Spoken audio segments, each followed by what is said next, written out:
প্রত্যেকটা ইঞ্চি ইঞ্চি মাটি আল্লাহর কাছে সাক্ষী দিবে।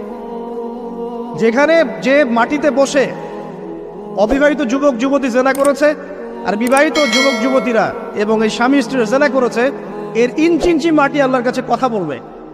এর ইঞ্চি ইঞ্চি মাটি আল্লাহর সামনে কথা বলবে। ইয়াউমাইযিন তুহাদ্দিসু আখবারাহা, সেদিন ইয়াউমাইযিন, সেদিন তুহাদ্দিসু আখবারাহা, জমিন তার খবর বলবে আল্লাহর কাছে। জমিনের কোথায় কোন পাপ হয়েছে সব বলে দিবে।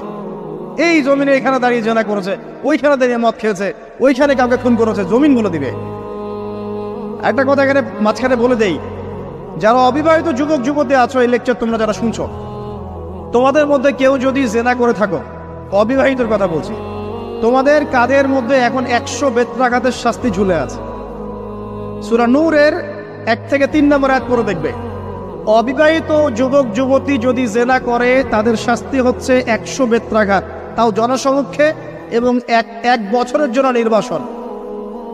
এই বিধানগুলো যদি পৃথিবীর কোনো দেশেও না থাকে, আসমানে আছে। মরার সাথে সাথেই এই বিধান কার্যকর হবে ইনশাআল্লাহ। বাঁচার বুদ্ধি কি? একটাই উপায় আছে। এই লেকচার কানে চলে গেছে, অনতিবিলম্বে ওযু করবে। ওযু করে